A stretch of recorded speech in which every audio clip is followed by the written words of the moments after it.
Olá pessoal, boa tarde. Vamos continuar nosso estudo das quintas à tarde, já é uma tradição do nosso centro. Estamos estudando A Caminho da Luz, estamos no capítulo 23 do século XIX. Hoje vamos iniciar o tópico As Ciências Sociais.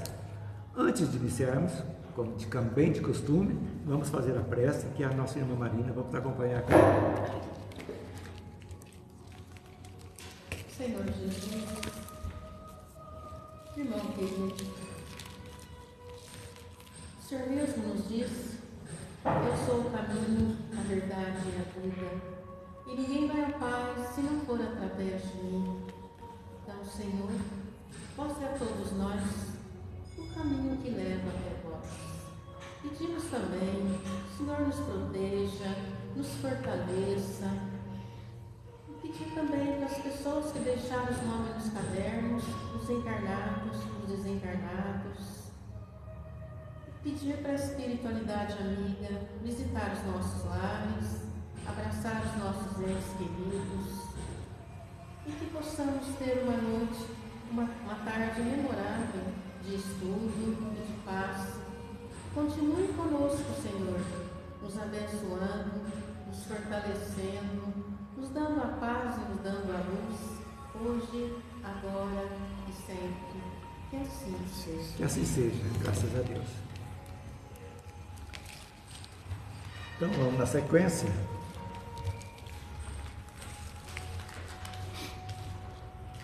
Nós vamos ver então hoje as ciências sociais. E o que Emmanuel traz para nós aqui?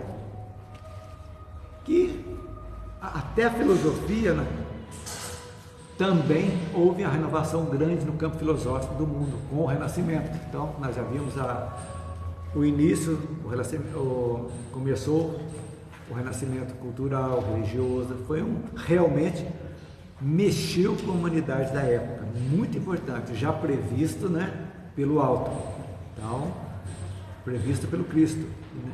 Chegar um momento, tem o seu momento. Então, nós não estamos jogados ao léu aqui não. Então, quando as pessoas falam assim, vai mudar o mundo, vai deixar de ser de provas e expiações, vai para a regeneração, é o momento do planeta. Então, esse momento é ajustado de acordo, né, com a evolução natural das pessoas. Quando já tem um número bom, que já está com pensamentos fomentando, já está chegando, espíritos novos chegando, e fomentam isso, preparados para aquilo, eclode. É exatamente o que está acontecendo conosco no atual momento. Então, espíritos, a partir de praticamente de 1980, de pouquinho já vieram espíritos que hoje já estão com 40 anos, já estão devagarzinho, você vê na política, já tem pessoas muito boas, apesar de tudo que a gente vê de ruim aí, tem jovens políticos que têm ideias excelentes, e de 2000 para cá as coisas cada vez mais está aumentando a chegada desses espíritos que vão fomentar também a nossa mudança. Nós já estamos participando como? Estudando o que Kardec deixou para nós, que Jesus deixou, e também nós que já estamos no caminho há mais tempo, para estender a mão a esses que estão chegando, como filhos, como sobrinhos, como os netos, como tudo que está chegando, para orientá-los na moral, que é a prática disso, que eles já vêm uma bagagem, mas pelo véu do esquecimento, eles vão esquecer, vão ter as reminiscências, que vão desabrochando à medida que foram enfrentando situações, que todos nós enfrentamos devagarzinho, as coisas vão ocorrendo. Então, começou essa renovação no mundo no século XIX, foi aquele realmente o start de preparação para a chegada de novos tempos, né? Final dos tempos que estão chegando.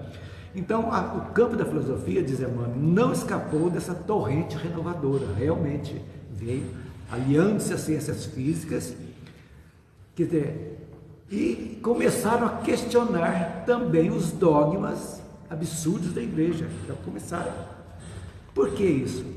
Então, a filosofia começou realmente, que foi muito assim, na época de Sócrates, de Cristo, foi muito firme, já estava trazendo ideias fantásticas, né? Quando o Sócrates está lá, nós falamos lá, conhece a ti mesmo, aquela preocupação de conhecer o eu de cada um, né? E foi chegando, mas com o obscurantismo da Idade Média, isso aí foi praticamente sepultado através da igreja opressora, aquilo ali que tudo era perseguições, que nós já estudamos, problemas sérios de convivência e de exploração das pessoas mesmo.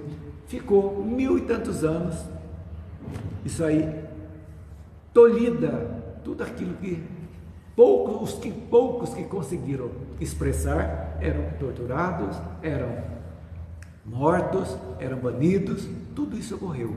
Então, até que realmente, no momento certo, começaram-se então a desabrochar as coisas do Renascimento.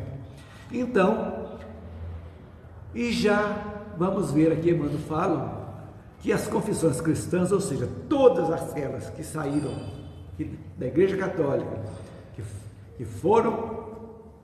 que Martim Lutero tirou para renovar, continuar as brigas, cada vez mais e mais se for separando e, em nome de Cristo, fazendo as maiores barbaridades. Olha lá, Emmanuel diz: as confissões cristãs, atormentadas e divididas, viviam nos seus tempos um combate de morte entre elas. Isso aí é uma coisa lamentável, que nós, mais um pouquinho de idade, conseguimos acompanhar, principalmente na Irlanda, né, do Norte, a briga de católicos e protestantes. Continua. Hoje está abafada, mas com mortes terríveis mesmo, coisas absurdas, em nome do Cristo um só. Então, aí, lógico, a filosofia recolheu-se no negativismo transcendente, aplicando às suas manifestações da filosofia os mesmos princípios da ciência racional e materialista. Schopenhauer, né, que era o rei do pessimismo. O que é Schopenhauer? Schopenhauer chamava-se Arthur Schopenhauer. O princípio dele, filosófico dele, era o seguinte: que a vida oscilaria do sofrimento ao tédio, e a felicidade era só uma coisinha mínima, momentânea. Era parte dela. Então, era negativista. Era aquela pessoa que não via, era o tédio ou o sofrimento só para ele que existia na vida. Ele enxergava somente o sofrimento. Isso aí era um filósofo daquele lá. Então, essa aí era um pessimismo. Mas vieram mais 2 filósofos que mexeram com a estrutura, que já começaram, que foi Herbert Spencer, que era inglês, né? E Auguste Comte, que nós já vimos falar bastante dele. O Spencer era um grande admirador de Darwin, a renovação das espécies, e ele colocava isso aí, e ele já era um liberalismo, né? Mostrante já que bastante, já com ideias amplas, e ele tinha como um epiteto dele que é a sobrevivência do mais apto. Os mais aptos sobreviveriam na natureza, em tudo. Quer dizer, é uma consequência de Darwin. E depois Comte, que veio com um positivismo. Era um filósofo positivista. Que hoje nós podemos dizer que Comte foi considerado o pai da filosofia. Então, tudo isso, gente, o mais interessante é que tudo isso antecederam o Espiritismo. Olha que interessante. Tudo isso, o Espiritismo esperou a eclosão de todos esses movimentos, chegando para, no momento certo, né? Praticamente no final do século XIX, tudo eclodindo, Revolução Francesa que saiu, e Napoleão, e essas guerras, e tal, no momento certo. Então, a filosofia, antes do Espiritismo, como eu disse há pouco, era caracterizada pelo pessimismo de Schopenhauer, né? Isso aí, e que Nietzsche também, outro filósofo famoso, né? Que era chamado como cavaleiro, que Schopenhauer seria o cavaleiro solitário, né? Então, pessimista também. Pessimista, exatamente. Anti-Deus, né? Isso. Spencer inicia, então, Herbert Spencer começa então com o liberalismo, já com outra ideia liberal, já mostrando a importância do liberalismo. E Comte, com o positivismo, foi o último, propondo em suas bases valores mais humanos, a existência humana. Podemos dizer que Comte pode dizer que é o pai da filosofia. Ele acha que a convivência, ele achava a convivência fundamental para a evolução. Que nós, exatamente o que o Espiritismo vem mostrar para nós, que você não interagir, não evolui. Porque é na interação que nós vamos unir o nosso passado negro, bravo, duro, que fomos ruins, com nossas vítimas ou com nossos algozes, para que nós juntos trabalhemos isso, mesmo com esquecimento, mas trabalhemos isso numa convivência, e essa convivência que vai ajudar a parar as arestas. Numa família, por exemplo, o pai e a mãe às vezes recebem como missão 10, 12 espíritos endurecidos que brigam entre si. Nós sabemos isso aí, na nossa família tem, com aquele objetivo de acertar, de evoluir. Então, nessa interação é que Comte falava que sem essa interação não existe evolução. Então, nós precisamos da convivência. Porque se você não expor para alguém as suas virtudes e também as suas negatividades, como que você vai corrigi-la? Se ninguém vem, você vai te aceitar, você com todos os defeitos, você vem, morre, do mesmo jeito. Então, os nossos defeitos serão contestados por alguém, pela sociedade, pelas situações. Vamos ouvir nossos inimigos, às vezes vão falar que são os que fazem mais verdade sobre nós, são os nossos inimigos. Então, essa interação que Comte veio trazendo para nós, porque a filosofia, então, antes negava a teologia e também os conceitos de espiritualidade, era mais materialista. Isso aí é um fato. Então, o Espiritismo veio na hora certa para dosar a espiritualidade para a convivência harmônica, né? Então, Emmanuel fala de uma forma muito... Isso aqui, gente, é história, não é pensamento meu ou de ninguém. É de Emmanuel, um espírito de luz, que veio trazer para nós o olhar espírita sobre a história geral da humanidade. Para reflexão. Para reflexão. Não estamos aqui fazendo nada. Esse Schopenhauer deveria ser um homem muito triste. Muito triste. Ele era o pessimismo em pessoa. Nossa, é o tédio e sofrimento. Você tinha momentos de felicidade. É uma coisa que, né? A vida é assim, é um retrato da vida, mas você não pode pensar assim. A gente tem que pensar que tudo evolui, tudo passa. Que a vida é feita de ciclos. Nós estamos num ciclo.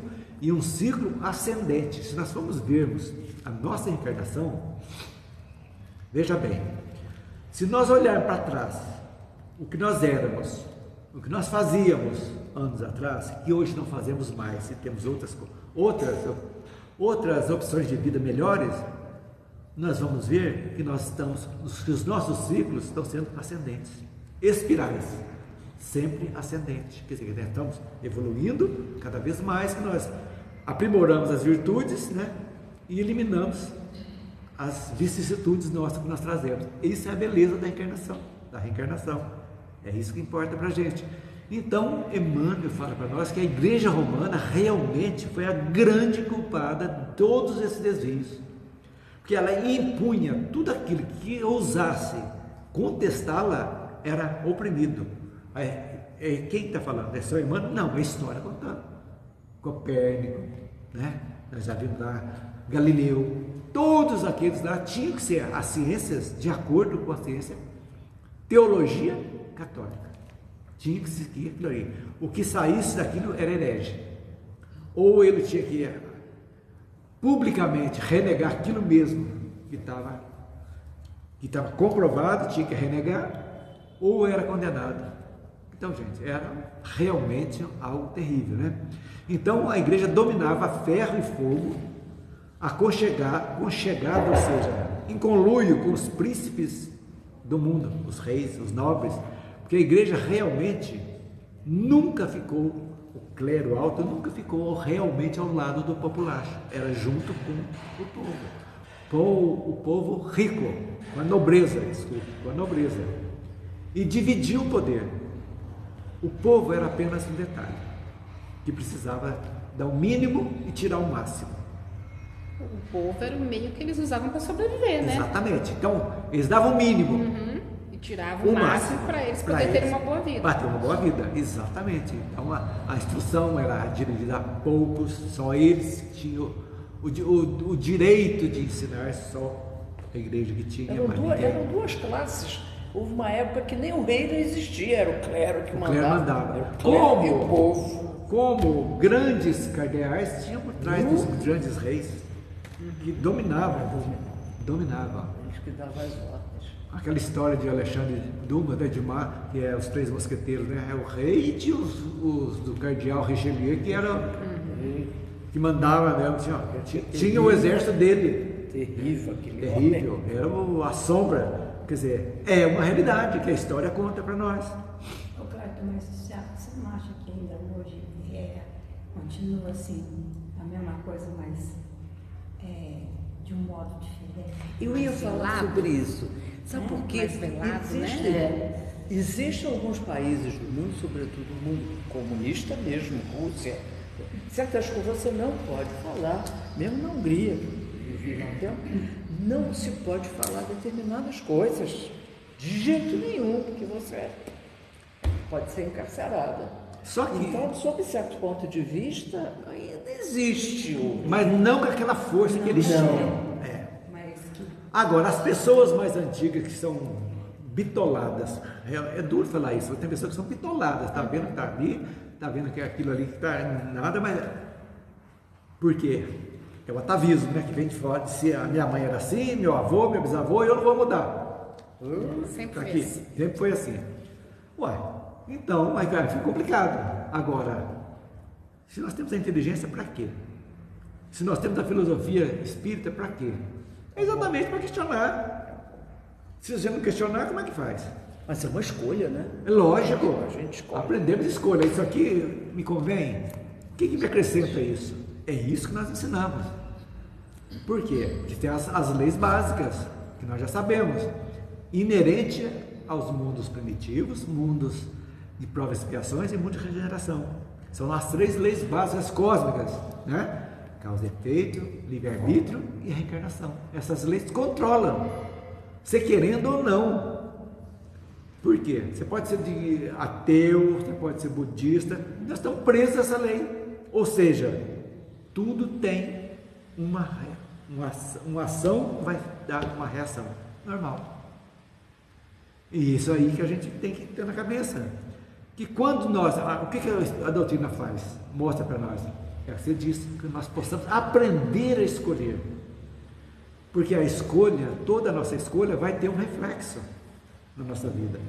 Isso das coisas mínimas, empanturra de comida para você ver, e bebida, até chegar aqui. O que vai acontecer? O corpo vai reagir. Porque ele não suporta aquilo ali, você vai ter que vomitar, você vai ter que ir no médico, você vai ter que fazer alguma coisa. Ação, reação, isso é coisa material. Nas coisas morais, na vida nossa, é a mesma coisa. Você magoou, você feriu, você roubou, você fez uma coisa que ninguém viu, mas se você fez, você acha que ninguém viu, mas o teu eu interior marcou. E marcado, não precisa de cobrança. A cobrança vai ser automática. Por quê? Porque eu feri um equilíbrio cósmico universal que Deus nos deu, que precisa ser reequilibrado em algum momento. Não há pressa. Às vezes é 1, 2, 3, 4 encarnações que as pessoas vêm, não aprendem e vão voltando. É assim que funciona. Então, a Igreja Católica de Emmanuel, não, ela não preocupou em fundar um império espiritual. Não. Sobre a acolhedora do Cristo. Não. Esse seria o objetivo. Um império espiritual, que as pessoas realmente se amassem. Jesus disse, né? A tônica dele foi o amor. Exclusivamente o amor. O perdão, né? Então, tudo isso aí foi colocado debaixo do tapete, colocado em cima, e criou-se uma teologia, criando-se a ideia do Deus antropomórfico, né? Vingativo, cruel, e é o que deu, é isso aí que deu. Então, longe da exemplificação de Jesus, né? amontoar a igreja tesouros inúteis, tesouros materiais, intensificando a necessidade das massas sofredoras. Extorquia antes de dar. Extorquia antes de dar o mínimo, extorquia o máximo. Conservando a ignorância, ao invés de espalhar a luz do conhecimento. Gente, a Bíblia não era popular os católicos, em hipótese alguma. Não podia ler? Não. Podia ler. Os padres que tinham que interpretar e passar nas missas. De acordo com o interesse. De acordo deles. com o interesse dela. Isso aqui era proibido de fazer isso.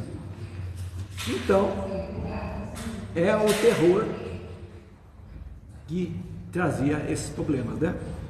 Então, lógico, isso aí nós vimos que as ciências então começaram a desabrochar, resumindo, com novos filósofos, com outras ideias, já começando a preparação para a chegada da doutrina espírita, que já estava programado antes de Kardec nascer lá, ou melhor, renascer, né? Antes de renascer, já vinha com essa missão de preparar ele como um educador profundamente capacitado, né? Profundamente, eu sabia disso, tudo isso aí, extremamente desapegado, que ele não ousou colocar o nome dele na doutrina, em hipótese alguma, é a doutrina dos Espíritos. Ele fez livros pedagógicos, fantástico. Então é a doutrina dos Espíritos, é isso aí. Então é para servir exatamente para todas as crenças que existem no mundo. Não está personificada num personagem. Que Jesus queria isso também. Jesus não criou religião. Ele veio falar ao mundo, para todas as pessoas. Filosofia de vida. Filosofia de vida, exatamente. Independente de ritualística, de templos, nada. Era trazer as pessoas a se melhorarem cada dia, melhorar um pouquinho a mais. Essa é a função dele. E como fazer isso melhorar? Você externando amor, fraternidade às pessoas, sendo fraterno, dividir aquilo que você tem, que está sobrando, juntos, vamos caminhar juntos, né? É isso aí. Que demorou tempo, vai chegar? Ainda não chegou? Ainda não, mas vai chegar. É um tempo. Então nós estamos no início do processo de transformação. Início, não quer dizer que já estamos no mundo de regeneração. Não. Estamos iniciando. E as coisas daqui para frente vão se acelerar. Tanto no campo espiritualista, como no campo tecnológico, material. Então muita coisa vão começar. Muitos ídolos de barro vão cair. Em todas as situações, na política, na religião, em todos os lugares, todos aqueles que estão com pés de barro vão cair. Por quê? Causa e efeito. É algo natural. E serão substituídos, como Kardec diz lá na Gênese, automaticamente por nova geração, que estão chegando com ideias novas, e a mudança vai ser nesses termos. Aí que a gente tem que entender. Então, não precisa, estou descrente, isso não vai acontecer no calma. Não é para nós que estamos indo embora. Eles não estão pondo pavor no povo? Oi? A igreja Que está tem? pondo pavor no povo? Ah, sim. As coisas que estão propagando. Mas isso aí é o inferno que eles trazem, isso aí, do terror, do final do mundo, que é para destruição, tudo. Nós sabemos que não é bem assim que funciona. A lei de destruição é algo natural, que nós estudamos aqui no Livro dos Espíritos, é uma coisa natural, tudo se renova, que Lavoisier já trouxe para nós, né? Na natureza nada se perde, tudo se cria, né? E assim vai. Daqui o quê? Daqui uns 50 anos, essas gente, mudanças vão estar mais em cada instaladas. década vai ser uma mudança fantástica. Essa década que nós estamos agora, de 20 a 30, é uma década que nós estamos vendo coisas acelerando cada vez mais. Cada vez mais. E toda aquela podridão dos ídolos de pano, ídolos de barro, que estão vendo aí, aqueles que estão no poder em todos os setores, não vão ter sustentação mais. Automaticamente eles vão, podemos dizer, se enforcar com a própria corda. Ou seja, vão ter a própria pregação deles vai ficar, Não vai se sustentar. não vai ter sucesso, não vai ter como se sustentar e vão cair, é natural, porque estão colhendo o que plantaram. Então, por isso E que é também importante. porque as ideias estão mudando, não Estão vai se mudando. aceitar mais simplesmente Não. dizer amém para coisas que eles Não, falam. exatamente. Hoje a geração nova, os pequenininhos, é a geração do porquê. Você é professora, você sabe, Marina, professora, foi por quê? Não, os Por filhos que da faz gente, isso? né? Nossos filhos, por quê? Por quê? Estou de castigo, por quê? Por que é isso? Por quê? Então começa o questionamento, filosofando a vida. É isso que é importante. É negócio. Então, nós estamos no caminho. Nós já estamos idosos, acho que talvez nós não venhamos, não vamos ver. Mas a semente já está, a mudinha desse tamanho já está com vida própria praticamente.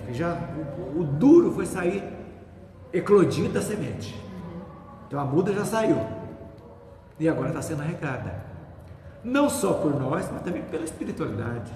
Porque a espiritualidade sabe que o momento da Terra chegou. É o momento que teve o renascimento, que teve a chegada da doutrina espírita. O momento chegou. Então estamos vivendo a nossa encarnação mais importante de todo o tempo de vida dessa Terra, a nossa mais importante. Então isso que a gente está vendo aqui, corroborando, né, a história pela visão espírita, é fundamental para a gente ver que realmente nós estamos numa época excelente, que está tudo de ruim, está desabrochando, vocês já viram? Às vezes, é o que você falou, às vezes a gente fica até, meu Deus do céu, será que está acontecendo alguma coisa boa? Não, isso aí são as colheitas que estão chegando a cada dia uma colheita.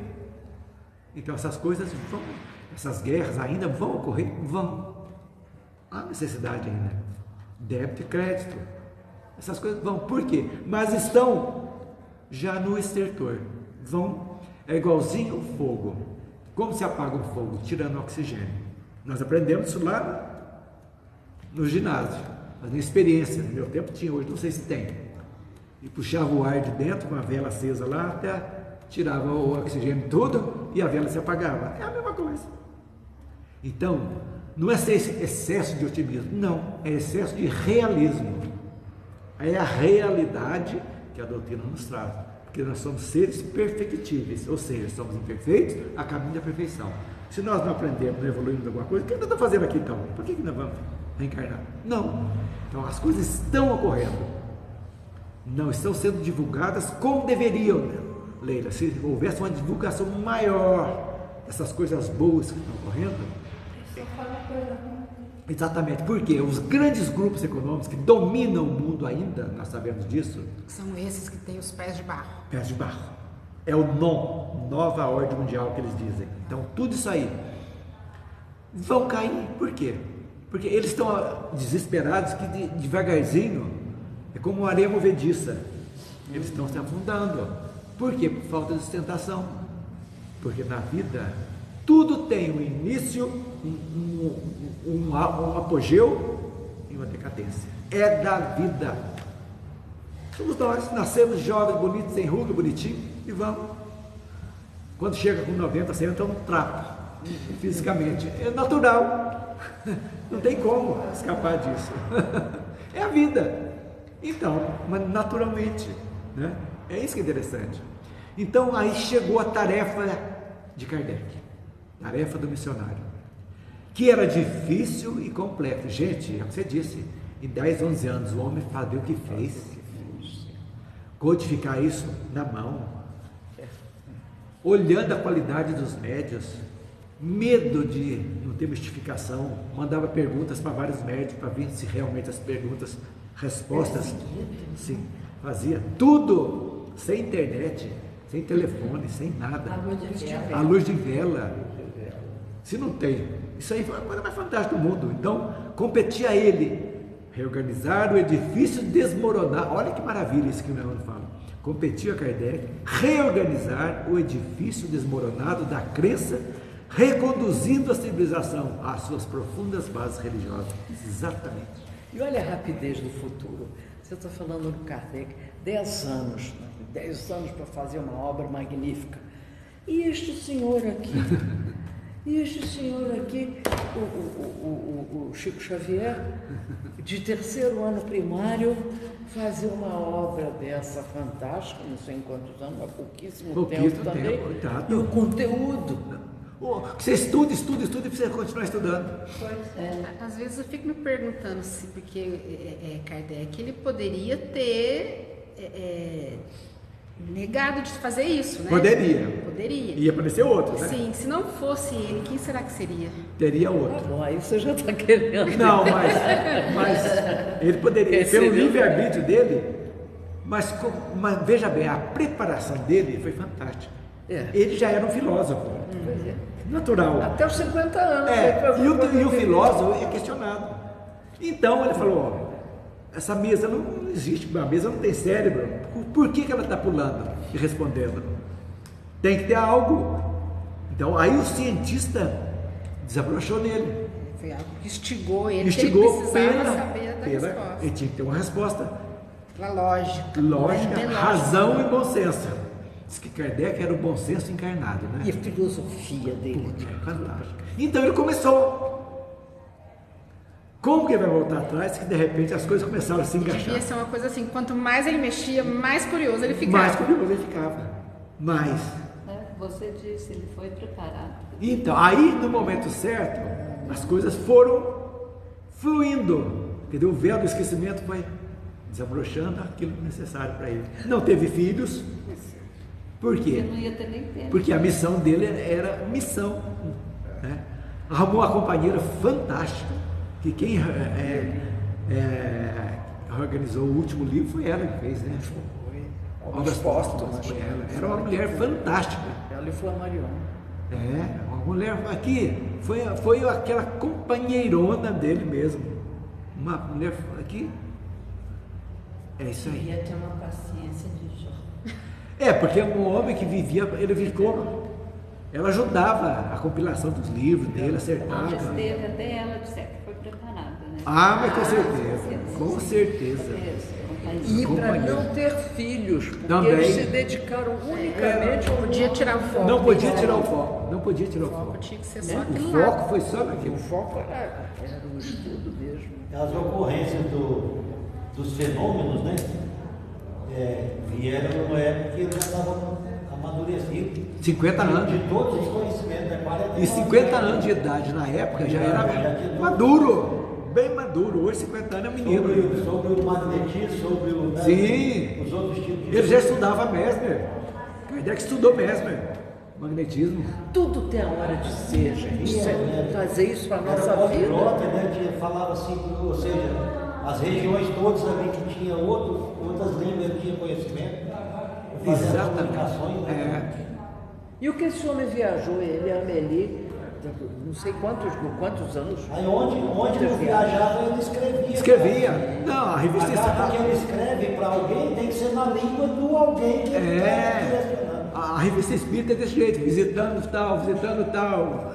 Como se fosse uma como é que chama que Paulo escreveu? As cartas de Paulo. Epístola. A revista espírita é como se fosse uma epístola dele. E foi. Gente, a revista espírita tem que estudar também, porque é muito fantástico. E hoje tem tudo na internet. Você lê direto, todos os livros da internet tem lá. Só tem 6. Eu tenho 3 volumes também, Tem 3 também. que eu ganhei, os 3 volumes, né? São 12? Mas é fantástico, coisa de louco, né? Então, atento à missão de concórdia, Kardec, né? E fraternidade da América. Olha a América, onde foram as mesas girantes, onde começou? América do Norte. América do Norte, onde era o cérebro, como Emmanuel diz, América será o cérebro, o coração será na América do Sul. É isso aí. O plano invisível localizou ali as primeiras manifestações tangíveis do mundo espiritual, no famoso lugarejo de Hydesville, né? Provocando os mais largos movimentos de opinião. A fagulha partira das plagas americanas, como partira igualmente delas a consolidação das conquistas democráticas. Do mundo, tudo foi exemplo da América do Norte. a Revolução Francesa, aqui no Brasil, tudo influenciou o mundo totalmente. Esses espíritos que foram transportados para a América do Norte, né? Então, recordando, né, em 1848, olha para vocês verem, 1848, quer dizer, em 1857 já estava o livro pronto, o Livro dos Espíritos. 10 anos depois, 11 anos depois praticamente. 9 anos depois, 9 anos. Mas onde ele começou a fazer o estudo, né? Foi na Europa. Em 1953. 853. 853. Isso, Então, porque aqui ele estudou lá. Quando foi publicado o Livro dos Espíritos, já tinha anos de revista espírita. O primeiro a ser publicado era a revista espírita, que era mensal, né? Então, em 1848, no vilarejo de Hydesville, Estados Unidos da América, na casa de uma família protestante, começaram a ser ouvidos alguns barulhos de pancada. Tum, tum, tum. Os moradores perceberam sons de passos pela casa e concluíram que ela estava assombrada. E realmente, naquela época, a assombração era brava, né? Assim, as duas filhas do casal, que era Kate e Margaret Fox, né, estabeleceram contato com o espírito. Olha as meninas também, gente, olha para vocês verem. Com o espírito que estava presente através de padrões de pancada. Elas que inventaram as pancadas, sim ou não? Não tiveram medo, nada. Já era uma geraçãozinha diferente que já tinha chegado. Sim. As perguntas através de Manuel. Eu vou perguntar isso assim, aí ele responde. É bonito essa história. Então, foi assim, né, que descobriram que o espírito era de um mascate. Era um mascate que havia passado por ali, né, o mascate, quando ainda eram outros moradores que moravam naquela casa. E os moradores o assassinaram e sepultaram ele em uma das paredes da casa.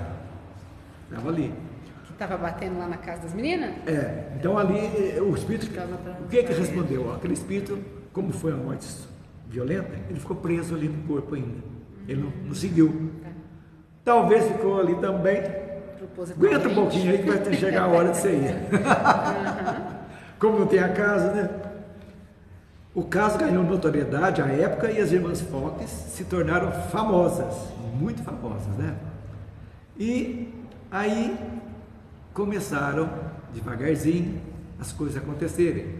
E as irmãs, devido aos problemas com ameaças, elas foram ameaçadas pela era protestante e tudo, elas renegaram aquilo ali, falaram que era farsa, tudo. Por quê? Porque ficaram com medo, a pressão foi muito forte, né? E parte dessa história se encontra no livro de História do Espiritualismo, quem quiser ver, de Sir Arthur Conan Doyle. Ele tem a história disso aí, conta direitinho. Grande escritor, né? Aí essa ideia foi para a Europa, tá? Nas mesas girantes, e virou febre. Fazia tudo. Os espíritos, então, virou. Lembra da história que nós vimos, a fase do espiritismo? A fase fenomenal, que todo mundo tinha que chamar atenção de alguma forma. Até chegar hoje, né, que nós estamos fazendo aqui no estudo. Então, teve que ter o fenômeno, assombrar todo mundo, né? Então, começaram os estudos. Numerosos cooperadores diretos da sua tarefa auxiliá-lo no esforço de complementando e sair desses estudos dele.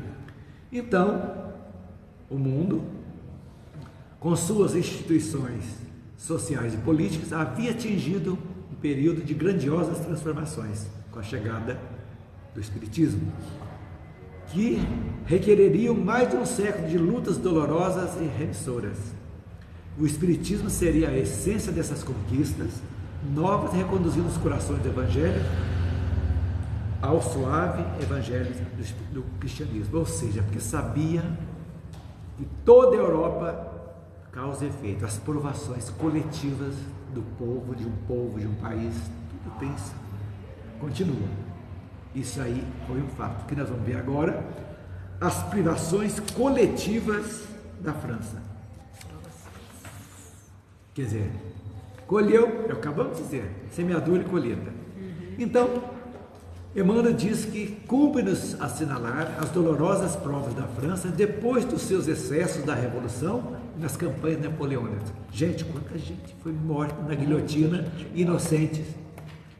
E a guilhotina foi aprimorada pelo Guillaume lá que criou a guilhotina, porque antes ela não tinha corte, não. Precisava de 5, 6 batidas para decepar. Vocês imaginam. E o povo ali embaixo. E batendo pau. Quem de nós sofrendo, né, para ser decapitado? Sentia até uma dor que já. Eu vi que o dia que tinha um corte do pescoço duro. Eu estou achando que é guilhotina, viu? Pode ser. Então, depois das revoluções de 1830 e 1848, mediante as quais se efetuam penosos resgates por parte dos indivíduos das coletividades, surge a Guerra Franco-Prussiana, que nós já estudamos semana passada, de 1870.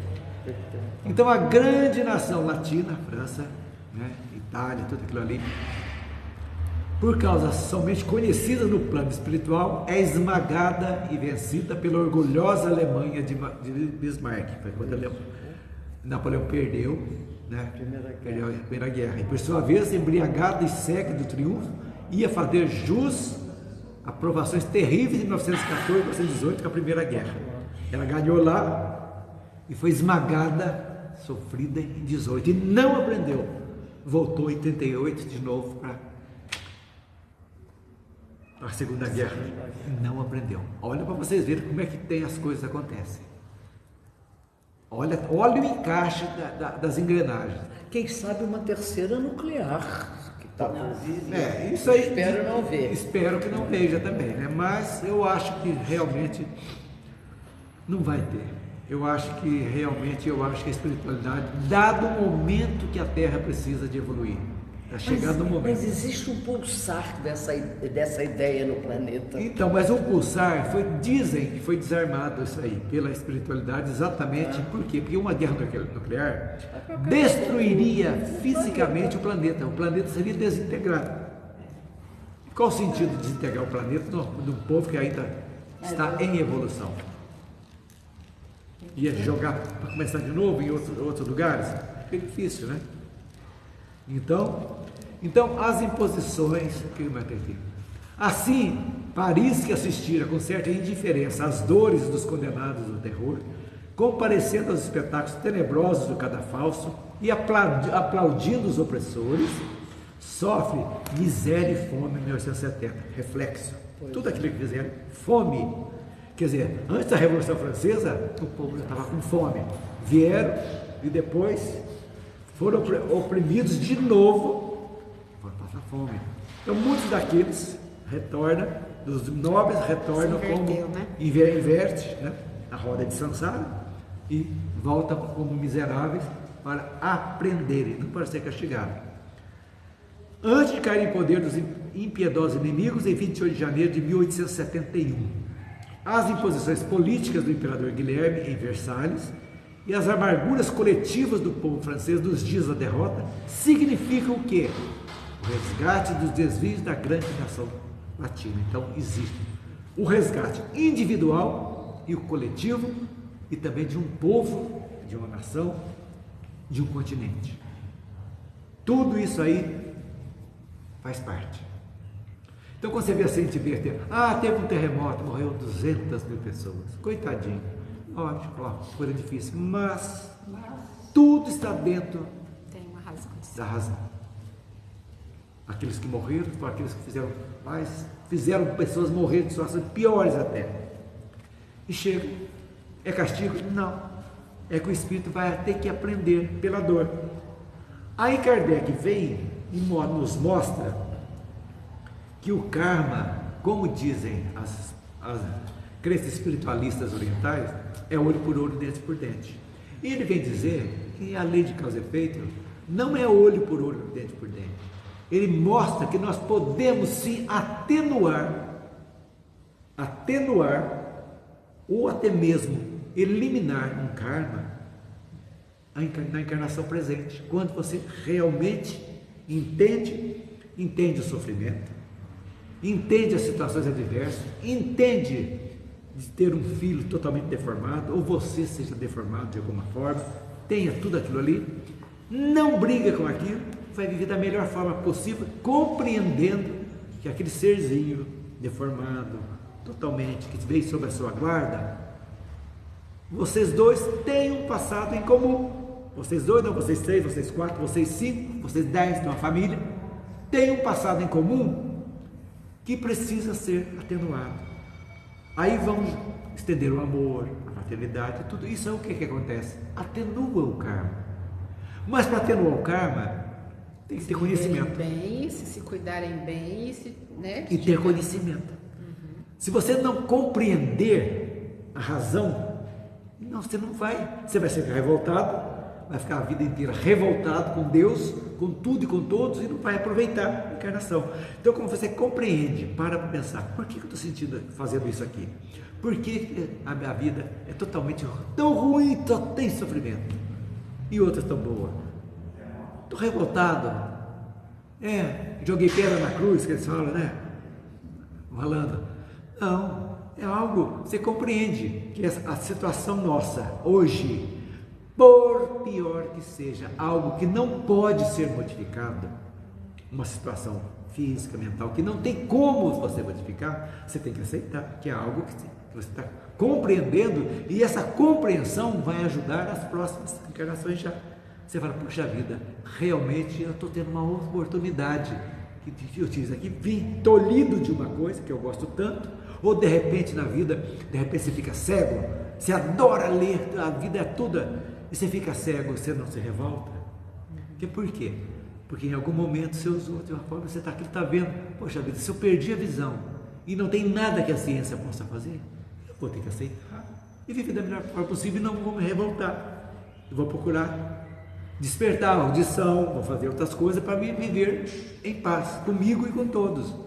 Essa compreensão é que nos faz realmente atenuar o nosso karma, que podemos sim atenuar ou até eliminar um karma nessa nossa encarnação. Isso que é a vantagem. Então a lei de causa e efeito permite que nós, pela compreensão, pela nossa mudança interior, nós possamos redirecionar o nosso caminho e mudar aquilo que pode ser mudado em nós, não nos outros, porque cada um é cada um. Nós só conseguimos mudar os outros pelo nosso exemplo, não com imposição, não adianta. É a mesma coisa de filho, você faz tudo para ele, mostra o que é certo e o que é errado, mas a vida é deles. Eles, sabendo tudo que você falou, eles fazem errado, vou sofrer muito, mas a vida é sofrência, né?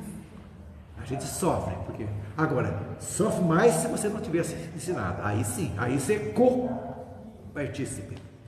Porque se você não ensinou seu filho a ser uma pessoa boa, a ser honesta, né? A ser desapegado, a tolir o orgulho dele, você incentivou tudo isso, você também vai ter que reencarnar junto para se acertar. Não tenho dúvida disso. É da lei. Então, as dolorosas provações enfrentadas pela França depois dos seus excessos na Revolução e nas campanhas napoleônicas continuavam. Surge então a Guerra Franco-Prussiana, em que a França é esmagada e vencida pela Alemanha, de Bismarck. Sofre a miséria, em 1870, antes de cair em poder dos inimigos em 1871. É assim que é a vida. E aí, chegamos ao final do nosso capítulo 23, que também a igreja teve as suas provações também.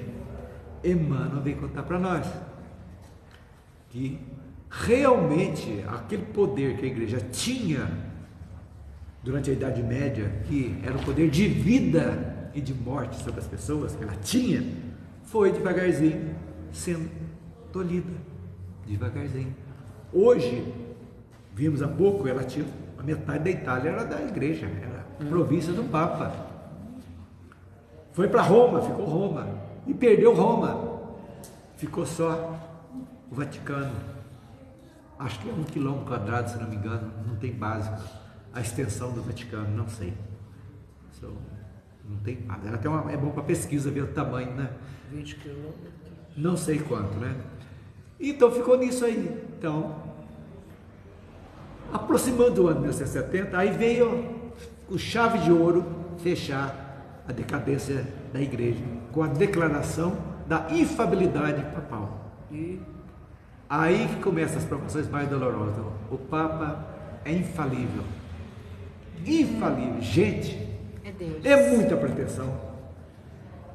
Mas se ele é infalível, por que dentro do catolicismo, as meninas lá, os camponeses que viram Nossa Senhora lá em Fátima, lá em Lourdes, não vão dizer para ele que é infalível, que ele fala direto com Deus? Por quê? Por que correr lá e não deixar de falar? Pegaram os pastorinhos lá depois e esconder tudo que puderam esconder. Porque eram médiuns, estavam vendo realmente um ser de luz, poderia ser Nossa Senhora, ou a Santíssima, ou um outro ser de luz, que jogou por terra toda essa infabilidade. Você tem uma infabilidade? É a mesma coisa, você dizer, vou lá conversar com Deus agora, com Jesus. Fechava lá, conversava com Jesus, e Jesus falou isso a você. Basicamente é isso, ele não pode ser contestado, infalível.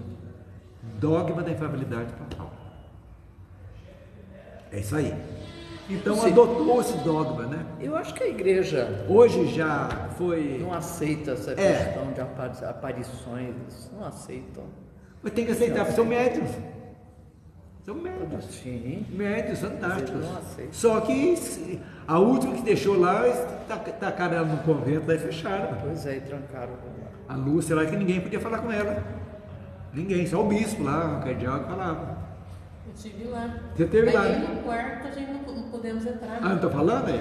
Onde que ela viveu lá, nos últimos anos lá. É totalmente Isolada. bloqueada. Como teve na França, em Lourdes, na Então, França. tem algo para esconder, né? Oi? Sinal que tem algo para esconder. Né? Lógico, lógico. Então o dogma foi feito no Concílio Vaticano I, por Pio IX, né? Em 1870. Quer dizer, passou tudo ali, acabou, a hora que viram que está perdendo tudo o poder, acharam que com isso, dando essa autoridade para o Papa, ia voltar ao poder. Foi tolhido. Não deu, né? Não colou. De acordo com a doutrina da Igreja Católica, o Papa não é um ser humano perfeito, mas é infalível quando se pronuncia a respeito dos temas concernentes à fé. Ou seja, quando ele fala que pau é pedra. Amém. Amém. Ou seja, quando o bispo de Roma fala ou decide oficialmente como pastor de todos os cristãos em nome da igreja, ele supostamente não erra. Tem que ser obedecido. Nessa condição, ele possui a infalibilidade para decisões definitivas no campo da fé e da ética. É isso aí.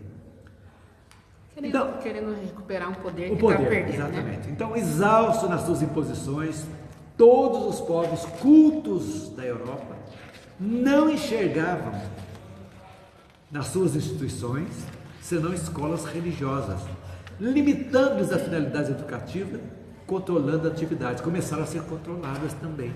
Então, só podia educar. Compreendendo que o Cristo não tratara de assambarcar nenhum território do globo, os italianos, lógico, reclamaram de seus direitos no capítulo das reivindicações, procurando organizar a unidade da Itália sem a tutela do Vaticano, que foi tomando. Então, desde 1859, estabeleceram a luta, que foi por muito tempo prolongada, em vista da decisão da França, que manteve, nós vimos semana passada, um exército que protegia o Papa, lá em Roma. Aí, como a força foi invadida em guerra também, que Napoleão estava invadindo, todo mundo tiveram que tirar o exército, e aí os italianos realmente tomaram as províncias papais, né? Mas a situação de 1870 obrigaram o povo francês a reclamar a presença dos guardas do Vaticano, triunfando a ideia de Cavour, privando-se o Papa de todos os poderes temporais, restringindo a sua posse material ao Vaticano só. Começa com Pio IX, a grande lição da Igreja. O período das grandes transformações estava iniciado, e ela, que sempre ditara ordens aos príncipes do mundo na sua sede de domínio, iria tornar-se instrumento da opressão das mãos dos poderosos. Aí começaram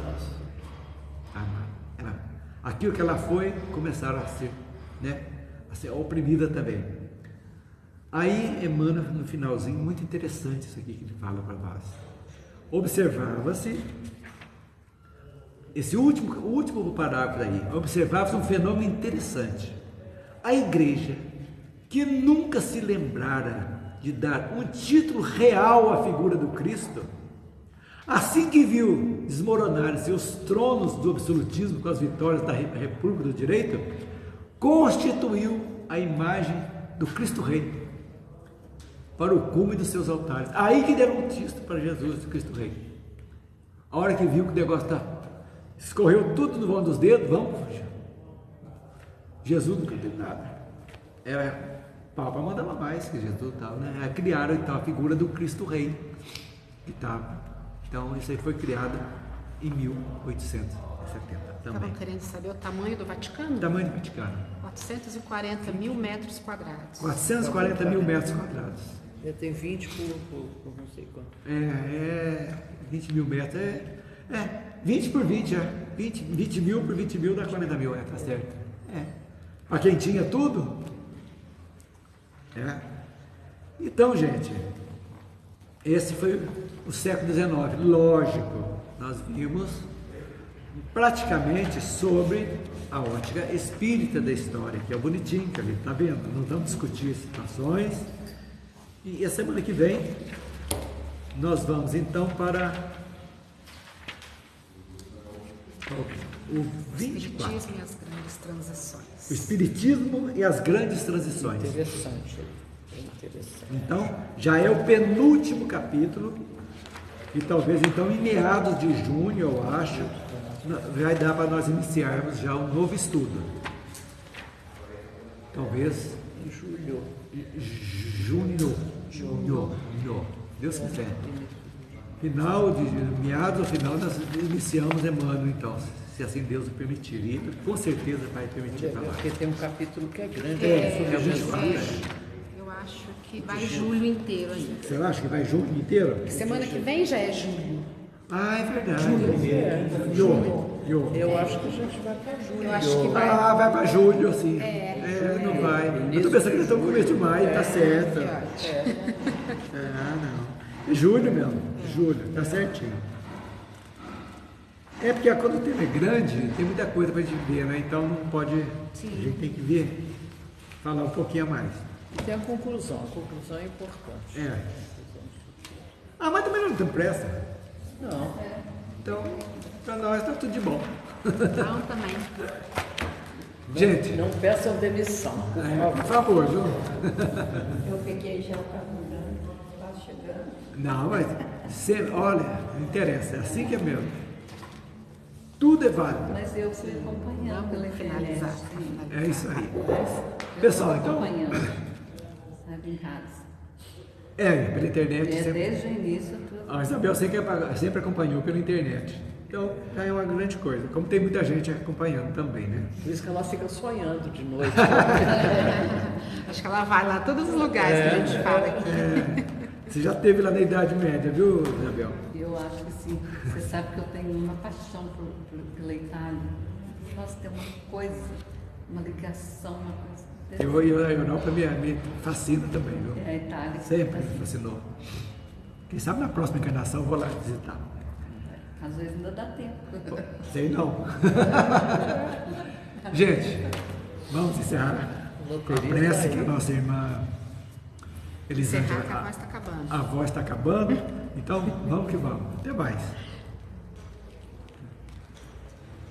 Então, fechando os nossos olhos e agradecer a Deus pela oportunidade de estar aqui hoje mais uma vez. Agradecer por esses ensinamentos. Vamos pedir à espiritualidade que fluidifique a água que vamos beber, que coloque nela todos os remédios necessários para a nossa cura, para que a gente tenha força para continuar na nossa caminhada.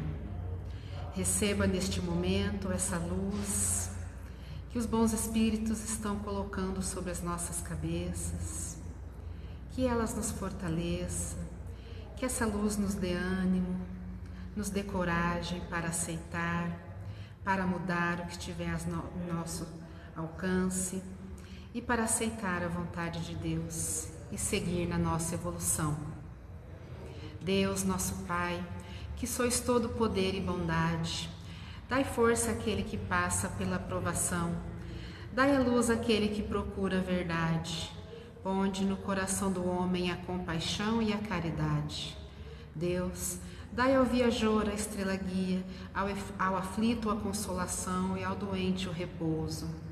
Pai, dai ao culpado o arrependimento, ao espírito a verdade, à criança o guia, ao órfão o Pai. Senhor, que vossa bondade se estenda sobre tudo o que criastes, piedade para aqueles que não vos conhecem, esperança para aqueles que sofrem. Que vossa bondade permita aos Espíritos Consoladores derramarem por toda parte a paz, a esperança e a fé. Deus, um raio, uma faísca do vosso amor pode abrasar a terra. Deixai-nos beber nas fontes dessa bondade fecunda e infinita, e todas as lágrimas secarão, todas as dores se acalmarão. Um só coração, um só pensamento subirá até vós, como um grito de reconhecimento e de amor. Como Moisés sobre a montanha, nós vos esperamos com os braços abertos, ó poder, ó bondade, ó beleza, ó perfeição. E queremos de alguma sorte alcançar a vossa misericórdia. Deus, dai-nos a força de ajudar o progresso, a fim de subirmos até vós. Dai-nos a caridade pura, dai-nos a fé e a razão. Dai-nos a simplicidade que fará de vossas almas o espelho onde se deve refletir a vossa imagem. Que assim seja. Assim seja. Boa tarde a todos.